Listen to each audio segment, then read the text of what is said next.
obviously $10,000, that is a very eye-popping, eye-catching number. But let's talk for a moment about, is it really? Because it really depends on what kind of program you're running. I'd like everybody to get out their notebook and then write this down, because I'm going to give you a formula. How do you decide where to deploy your valuable marketing dollars? This is going to give you sort of a return on your investment, okay? Hey everyone, welcome back to Mastermind. I'm your host, Mark Scrivener, and as always, I'm joined by Jeff Skillen and Lee Pepper. Hello, Mark. Always great to be here. I'm excited. Yeah, great to have you, man. Mark, I'm excited to be here because I know we're in a very safe, well-built building here because we've got some bad weather moving in, I think. We do have some tornado warnings coming this way. Oh, we do? So it's How did I miss that? What, Sarah didn't give you the message? Is Sarah the person that watches the weather in your household? I'm watching on my client dashboards. Oh, because I'm the person. I'm up every morning. I tune on Jim Cantori and Steph Abrams on the Weather Channel. I'm always telling Jennifer, she's like, "You are so old." Yeah. Well, it is becoming tornado season in Nashville, so we got to be careful. So thanks for letting me know about that. Well, guys, we're going to get this episode kicked off. Today, we're going to talk about the rising cost of digital marketing and actually how it relates to the $10,000 lead patient acquisition that we're going to bring in for a program. So let's go ahead and just get it kicked off. We'll talk a little bit about the rising prices, like what's causing all of this, as I'm sure the audience is going to want to know. But, there is a lot of change happening. So there is. Let's just jump right into it. I mean, I think most people who listen to this episode know that our industry is one of the most expensive industries when it comes to Google advertising. And I think we should break down what causes that. We're in what we call the urgency premium market. And you think about other industries that are in the urgency premium. You think about it as like you have legal issues. You have roofing issues. We just talked about tornado, for example. Tornado comes through and it's like, you got a leaky roof, or, it's like home restoration and roofing and things. So urgency. And the reason those costs are so expensive is because people start searching because their urgency is high. People will click the first thing that they see. Okay. So the reason I bring that up is like high value because you're going to be at the top of the page. But the challenge now is because of the AI overviews, those original links that used to be at the very top of the search have now been pushed further down. So therefore, people are willing to spend that much more to get as close as possible to the top as they can. So it's just, the cost per click has gotten that much higher. Yeah. As the CEO, in like one sentence, Jeff, what do you tell me about why costs are getting so expensive? Well, there's the why are they, and then there's what to do about it, right? Yeah. So why are they? I think it's scarcity. That's what's driving this up is scarcity. We have that many more people that are attempting to get leads via digital marketing, and then there's chasing a scarce population. That's it, and scarce real estate on the mobile phone and on the browser. Well, and Jeff, I was gonna add to that. What drives up the cost inadvertently is we have, I think, less channels than back in the day. I mean, we used to have a pretty robust TV radio advertising component. We also used to have the yellow pages, which I'll put a plug in for my TED Talk. I mean, Lee, there was a time print advertising actually did something. Exactly. Print, magazine, billboards. So we used to have, there was a lot more competition within behavioral health marketing advertising dollars. So as those other channels have really drifted away almost entirely, all of a sudden now if you do want to play in the paid search or you want to play in social media advertising, it is a lot more expensive because that's just where everybody is. Yeah. What role, Lee, do you think like Google's played in this increase? Well, I think Jeff and I were talking about this before we went on air. I mean, you have two heads of this monster, so to speak. You have the natural search, the SEO, and then you have the paid. So Google obviously has done a lot to democratize search and programs' ability to show up. It used to just be you had to have big dollars. So there's been a powerful a democratization of how people can discover you on the natural search side. But now on the paid search side, it is very costly. And Legit Scripts has not solved that problem. You still have a lot of bad actors that are in the market. You have a lot of people that have figured out how to advertise on trademark names and not in addiction treatment names, and still kind of crowbarring their way in. And a lot of the programs that I consult with aren't even aware of that going on. And so it's just drived up the cost, because like Jeff said, it's the scarcity of that unique, like that you need that urgency. I mean, sadly, Legit Script was formed to be a gatekeeper, and they've become more of a toll taker than a gatekeeper. That's a great analogy. And so that's a future episode that I think we should probably get into. But I'll just say again, state it succinctly: Legit Script is no longer a gatekeeper; they're now a toll taker. Yeah. What is one thing that, Lee, I'll ask you this. What's one thing treatment providers misunderstand about how digital marketing actually works today? Digital marketing has a huge impact on your entire business. And I think that companies that do not budget and account for that, that's what drives up their marketing costs too. So here's a great example. Digital marketing, you need to have an amazing website. Right, you need to have it architected well for SEO. You need to have your landing pages for paid search, but you also have to have great content that might be video, it might be a virtual tour, it might be drone footage, and that doesn't necessarily have a benefit directly to the paid search lead or the SEO lead, but it has a very high benefit to your business development team, who may be showing that virtual tour to a psychiatrist or to your admissions team who are using the virtual tour to walk a patient through that might not be an internet patient.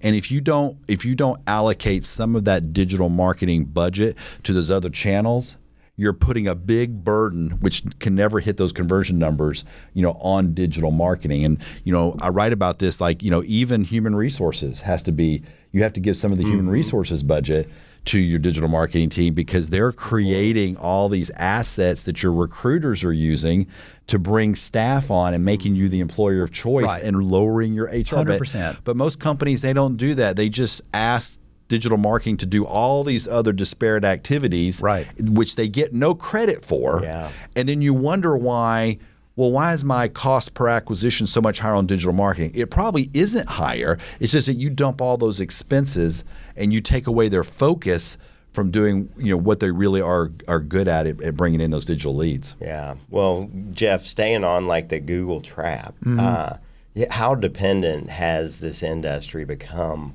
on Google for patient acquisition? Well, I mean, Lee set it up really well to say that, we used to have a lot more verticals where we could spread our message. And now what we've come to realize, and this is consumer behavior. This is not just our industry. Consumer behavior is now, it's amazing what people will type into a search box. It's just absolutely amazing because they feel like there's still anonymity around it. That has been what drives healthcare search. That is what drives people's decisions in terms of, and so as a result,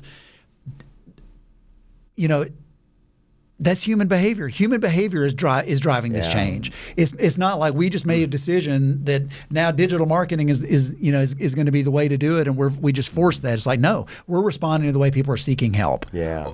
And one thing I want to add too, I think with the advent of people searching on the internet, I think it's also allowed for other decision makers in a patient's journey in behavioral health to get involved. Whereas before, it might just be the mom or dad, or the son or daughter that would call in, or the person seeking treatment. But now you get cousins and aunts and uncles and employers, and they're maybe 2 steps away from the decision, but they're calling to get information. And if your admissions team is not set up to be able to handle those kind of calls and stay in touch and work through it seems like a wasted lead. When it's really not a wasted lead, it's just that you've got to do a little bit more digging to get to the decision maker, because now it's so easy for anybody just to search.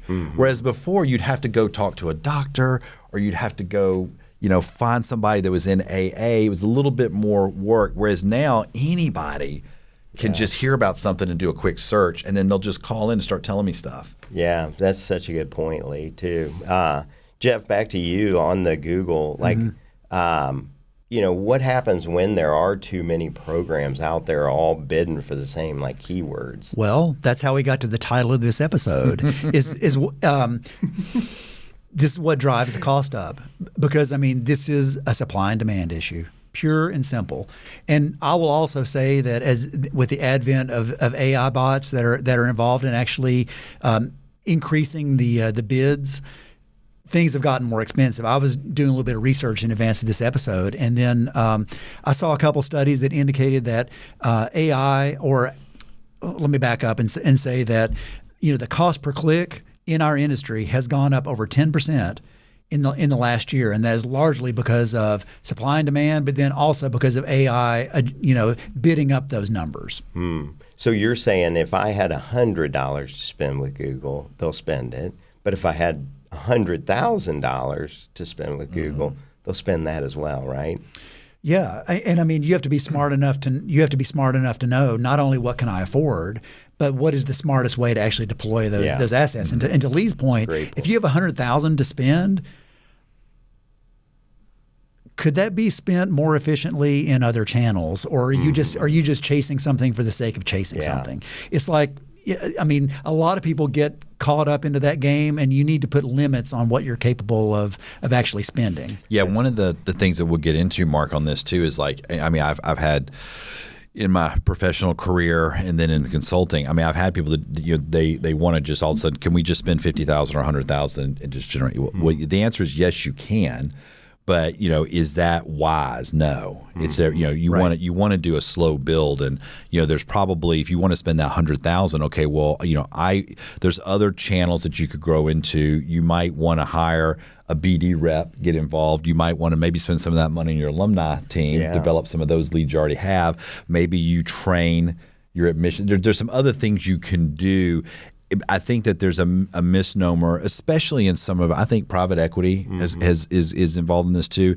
Like they think that we're widgets, that you can just spend the $100,000, you'll generate 10,000 phone calls, and it's not that easy. And I hope we get into Jeff's analogy of the whole pig. I think is wonderful in this space.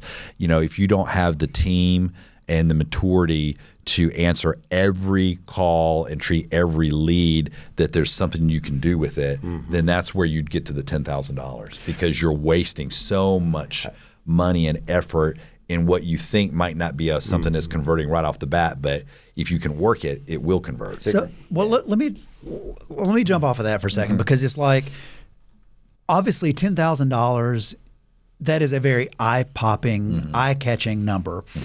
But let's talk for a moment about, is it really? Okay? Because it really depends on what kind of program you're running. And so I'd like everybody to get out their notebook and then write this down, because I'm going to give you a formula. Okay? And so give you an idea of like whether this is a reasonable spend or it's not a reasonable spend. Because where Lee was going on this, how do you decide where to deploy your valuable marketing dollars? This is going to give you sort of a return on your investment. Okay, so what I'm going to give you is I'm going to give you the lifetime value to customer acquisition cost ratio. Okay, so what you want to do is you want to take, and it's not as simple as you think. So let me just tell you what it is. So the lifetime value, I want you to take the top line revenue that you're going to gain from that admission, and I want you to subtract your variable cost on that admission. So that's the cost to treat that person. That's going to be the food cost. That's going to be the costs that are associated with carrying that individual. Okay, that gives you what's called contribution margin. Okay, that contribution margin now divided by your cost per acquisition, you want that number to be, that ratio to be 3 to 1. 3 to 1 is really good. 4 to 1 is really, really good. 5 to 1 is amazing. Okay, so then if you do the math and you say, okay, $10,000, if your contribution margin is $30,000, which it could be for a number of programs, that $10,000 may not be that crazy in terms of what you're looking at. So it's important that you look at these numbers not in a vacuum and just say, oh my gosh, that's insane. you need to look at that in context and have some metrics to be able to judge. I mean, because if your contribution margin is $50,000, which it could be for a number of programs, it's like you're going to do more of what you're doing. Right?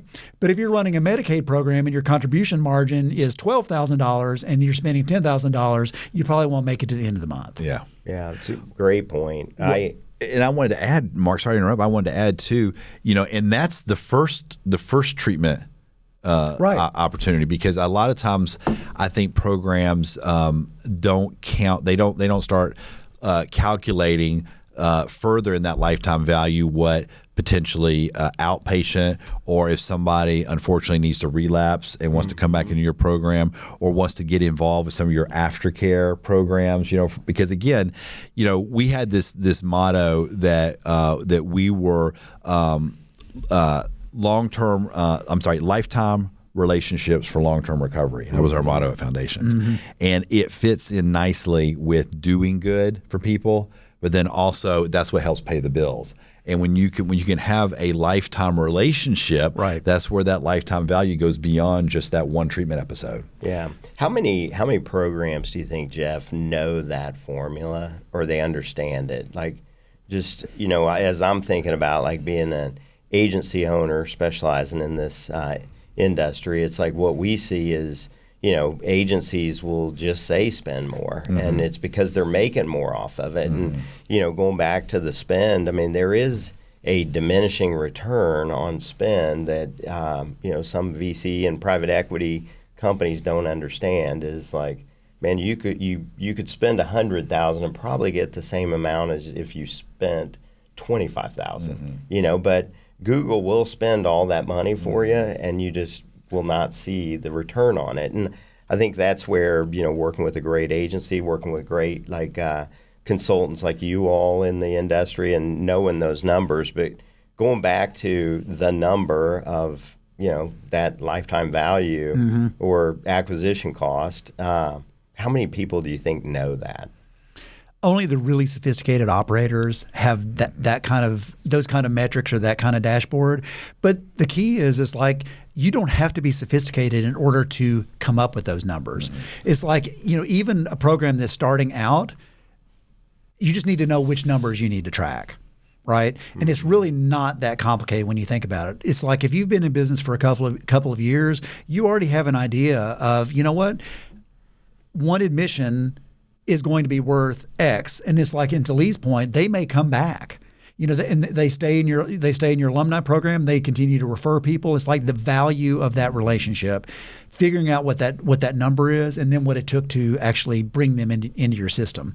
So that's one of the things that I work with my clients, is like really understanding your revenue, really understanding your expenses, so that you're making smart decisions that continue to reinvest in the program, as opposed to just making a knee-jerk reaction like in 1 month. 1 month is not a trend. It's like you need to look at this over a longer period of time. I think what Jeff and I have seen firsthand is a lot of times people have this month-to-month view when it comes to their cost, per acquisition, and they really need to look at it in a much longer lens. And so how this plays out negatively for some programs will be in their attribution model. And I fought this at one of the companies I was with for a long time, because they wanted to justify their attribution based on zip code or location, and it would always be a monthly fight about, oh well, I had a BD rep that did a lunch and learn in that zip code, so that lead has to be credited to them, and it became almost humorous, and what ends up happening is, if you go down that path and you're not honest with where the leads are coming from, you then start moving those dollars there, and then you wonder later on, well, what happened to my digital or my alumni campaigns, and it's a month-to-month thing versus like, no, we need to be looking at this like in an annual basis over a number of years. Well, and Lee's speaking to, and it's important to look at the various channels that are, but a lot of people hyperfixate on the profitability within each of these channels, when the reality of it is that you really need to look at this from an aggregate. And that's why I've laid out the formula the way that I did, is that is meant to look in aggregate. That is not necessarily going to be a useful formula for every one of your channels. Okay. Yeah. So like to Lee's point, business development benefits greatly from a website presence. Business development benefits greatly from a digital marketing. So, but yet, if you look at it, too narrow and just say, well, look, here's what digital marketing is costing me. I'm like, okay, why don't we just pull the plug on the website and let's see how BD does. Yeah. Why don't we just pull the plug on everything we're doing and let's just see if they carry the, they can carry the burden? The answer is they can't. Yeah. That's why it's really important that you look at digital holistically, and that's that's SEO, that's paid, that's all of your efforts are around that. Then you look at business development, and then you look at alumni, and you look at admissions, and you look at all of that in aggregate that it takes to then capture that admission. Then you've got an idea of how your program is doing as opposed to your individual channels, because there was a time where Lee and I worked with programs to just get that granular information. And it's great that they have it, but now we need to do a better job of interpolating that data so that it's more meaningful as opposed to hyper-fixating on each channel. Yeah. Well, guys, we know that there have been a lot of new treatment centers that have came online, and that is driving up the cost. We also, but Lee, I know you're super passionate about this one, but what role do aggregators or directories or large national brands play on driving up these costs? Well, I think that we inadvertently empower them by participating in their directories and advertising in their directories. Very short-sighted. And we end up then paying them for the leads that we were already going to get. It's already our blood, sweat, and tears. It's already our program information. It's already our videos. It's our blog content. And next thing you know, it's on these different aggregator sites. And then you have the audacity to then spend money and advertise. It's like a double penalty. And that's where we've seen some of the issues around legit scripts and allowing now paid search on some of these, and you wonder why your costs are being driven up. Well, it's because now you've got some of these privately backed aggregators that have unlimited. They don't have the same. Their contribution margin is a lot less. Right, 100%. I mean, our expenses are a lot less than what we have to face providing real treatment for people. And I think it's that urgency and fear. They're like, well, if I don't do it, I'm going to lose these leads. And it's like, well, no. If you actually will have a good, solid plan and know your numbers, you're going to be fine on your GMB. If you want to do a small paid search, if you want to do dip your toe in the social, you're going to be fine. Yeah. But there is that. It's like FOMO, isn't it? Yeah, it's a lot of FOMO. It's crazy. Jeff, how about small treatment programs being at a disadvantage with some of the larger, well-funded programs? Do you see that being the case, or how do they overcome that? I think this is where you really have to understand your niche, and I think you really have to understand what audience you want to serve. So, I mean, I'm a big believer that the riches are in the niches. That's great. That. And if you take a look at what choose a population or choose a vertical that you want to focus on, imagine if somebody wanted to create a program that focused just on the geriatric population, and I'm sure they exist out there. But it's imagine if you did that. That is such an easier target to go after, and I don't know why people don't do more population specific programs. But I think there's your opportunity, because it's a lot of these large players, they have general offerings. Yeah. And they want to treat the middle of the bell curve. And I think the opportunities, frankly, are on both ends of the bell curve. I love the niche thing, because back in the day, I think a lot of people knew the work that we did at Foundations, because we had 164 websites at one time, and that was purposely done because we were going after the niches, the long tail, right? Because in my opinion, you can't just go after alcohol rehab or drug rehab. Yeah. And so you have to go very long tail, or as Jeff said, you have to go very niche. And back then, that's how you did it. You had to have a domain with that long tail keyword. You had to have very specific content. It's not that way anymore, but back then it was. But I do believe that that's the correct way. A small program especially, doesn't need to worry about competing at this very high level, but they need to know what is their specific milieu. Who are they really? Is it male, female? Is it young adult? Is it middle age? Is it geriatric? Like there are literally hundreds of ways that you can really drill down, and then that's how you start to build your digital presence, is based on that. Not just calling you, Mark, and saying, hey, can you build me a drug rehab website?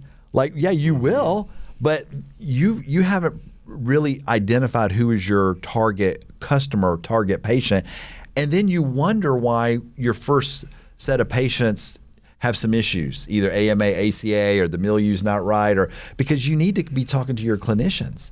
Who is your perfect candidate? And that's how you start versus just being, hey, I got some private equity funding and let's go into drug rehab.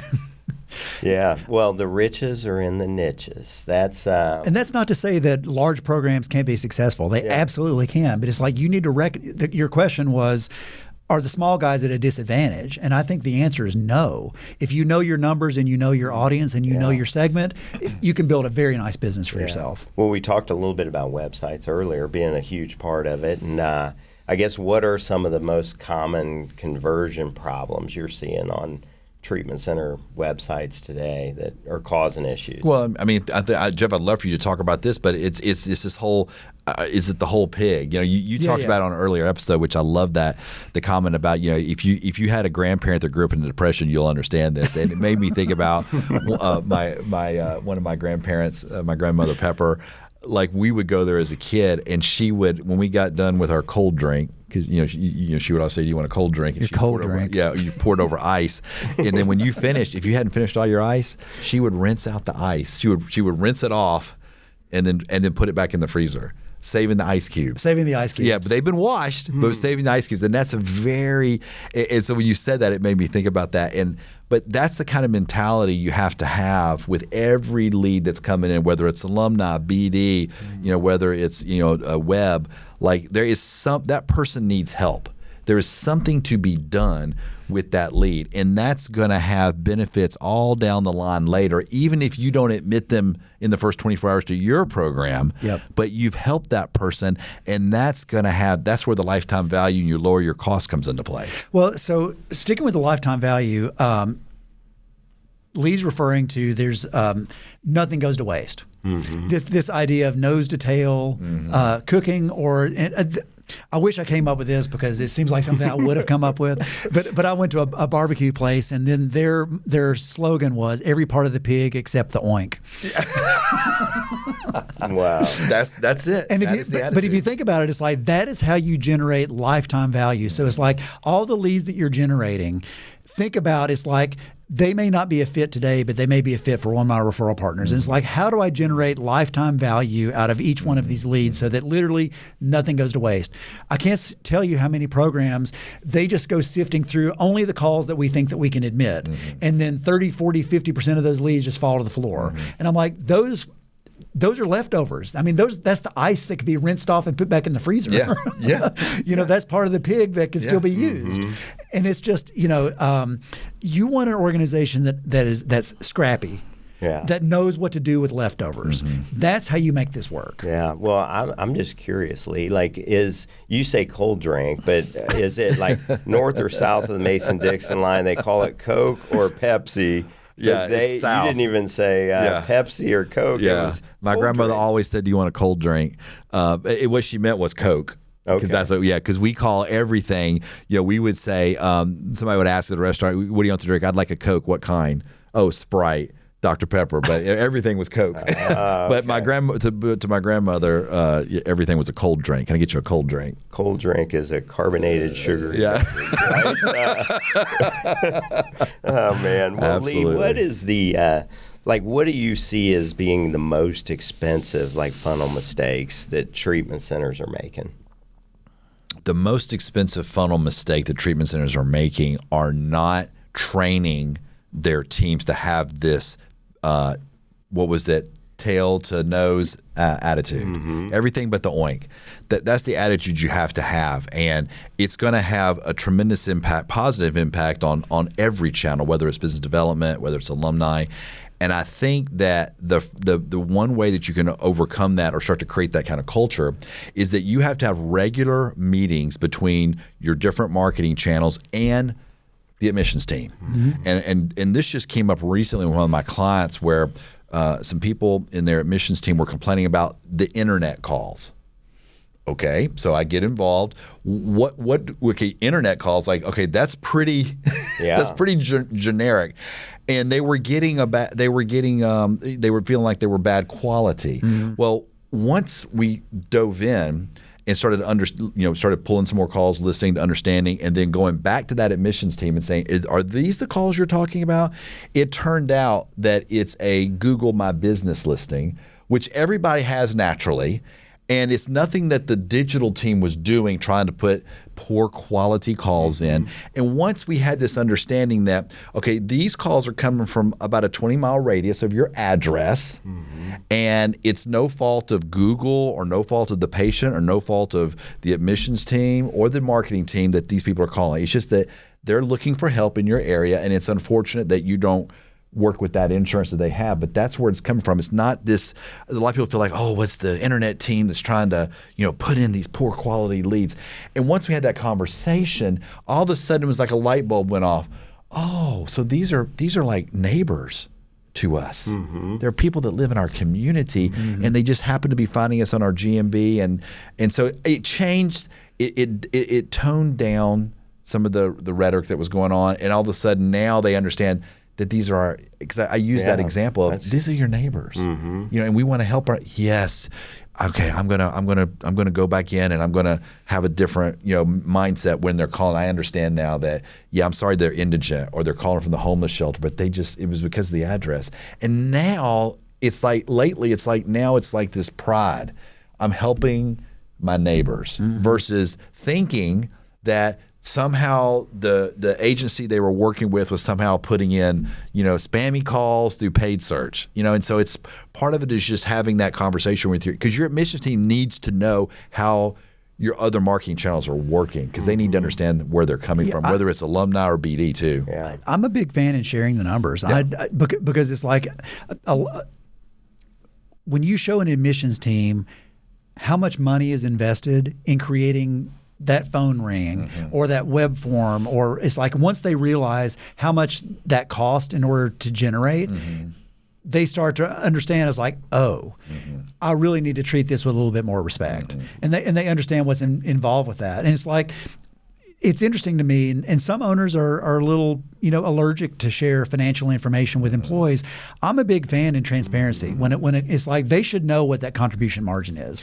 And they should understand what role they play in terms of making that effective. I want to ask you, Jeff, I think that in a lot of programs, and I think it's just how things kind of grew up over time, that there is an inadvertent hierarchy. And the hierarchy in my mind goes like this. BD is at the top because they're at the conferences, they're in the office more. Then you've got, if they have an alumni program, alumni's here, and then you've got digital or internet down here, and a lot of times it's because they're off-site, they're working remote, or there's a third party or an agency like you guys working with them. And so and then admissions is probably somewhere between alumni and admissions. But there's this unfortunate hierarchy. Whereas I believe that they're all those in that example, those four channels are all equal seats at the table. And so you have to, as a leader of a treatment program or CMO, you have to approach it that way. There's no hierarchy. They're all just as important. And that admissions team's got to be in all the marketing meetings. They've got to be involved in what's going on. Yeah. As we start to wrap it up today, guys, like what do you see as being one of the most underutilized marketing channels today across the board? I'm going to go back to alumni. I was going to say the same thing. Yeah, I was going to go back to alumni because sadly, a lot of people think, well, that's a client we've already served. They're living their best life. When the reality of it is they're probably your most raving fan. And, you need to continue to invest in that relationship so they talk about the experience they've had. And it's like, and if they do need to come back to treatment, they're only going to think about you because you had that experience. So you've already made that investment, and you can continue to get lifetime returns out of investing in that relationship. Yeah, if you don't have a channel on your dashboard every month that has alumni referrals, that's a big miss, because those people are in your community. A lot of times they're in the rooms, and people are asking them, "Where'd you go?" And you need to be quantifying that. And then once you start doing that, you'll be surprised. Like, Betty Ford was famous for having 40% of their admissions were coming from alumni. Can you imagine? Well, and the thing is, it's a naturally lower cost, but not free. You do have to invest. You do have to spend some money having different alumni events. But a lot of this conversation has been around how competitive it is, and it is. It's very competitive out there. But someone goes through your program, guess what? You're not competing for that alumni anymore. They've gone through your program. There's no more competition for that. So it's like, why wouldn't you invest in that relationship? Yeah. Well, let's say that a program's like marketing spend or their digital spend like doubles. What should we start looking at immediately? I've already given you the formula. It's the matrix. Yeah, if you look at that ratio, and if you're performing well within that ratio, you can afford to invest more. I've literally given you the formula to say that you could double your marketing spend if you stay within this ratio. It's a very similar ratio to the marketing agency, how to run a marketing agency, and it. Very simple. Well, and I think the other thing is too, like if you saw your marketing costs double, or let's say it's probably more going to. I doubt many programs just all of a sudden spend double the real cash outlay, but they may see their conversion rates drop, which might get them to that. Right, that's fair. That same double. But I think in that situation, you have to have the whole marketing team has to be together. If they're not aligned, so your admissions team can't be successful unless your digital team is being successful and your alumni and your BD. If you have any break in that relationship, then that's where you're going to get wobble. And you're going to have it's not my problem. And if you have a not my problem, it's going to be harder for you to solve. If the digital marketing team is not succeeding, okay, there's things that they can do, but there's also things that probably the admissions team can do, or the alumni, or the BD. They all have to be in the same boat. And that's where I think when we work through, the 5 dysfunctions of the team, we really started to understand that we're all in the rowboat here together, or the lifeboat analogy, if you will. We're all in this together. We don't make it out unless we're all rowing together. And that has to be fundamental to your program. Guys, thank you so much for bringing it today. That was a great episode, great insights around digital. Really appreciate it. That's a wrap for today's episode of Mastermind. On behalf of Lee, Jeff, myself, and the entire Mastermind team, just want to thank you for joining us today. If today's episode sparked any questions, please don't hesitate to drop them in the comments section, and we'll answer them, get right back to you on it. Also, if you wouldn't mind subscribing, rating, reviewing our podcast, we'd love it, and it would help us get these episodes out to more people. And we'll see you next week on Mastermind. That wraps up this episode of Mastermind. Thank you so much for joining us. And remember, Mastermind is not just a podcast, it's a community.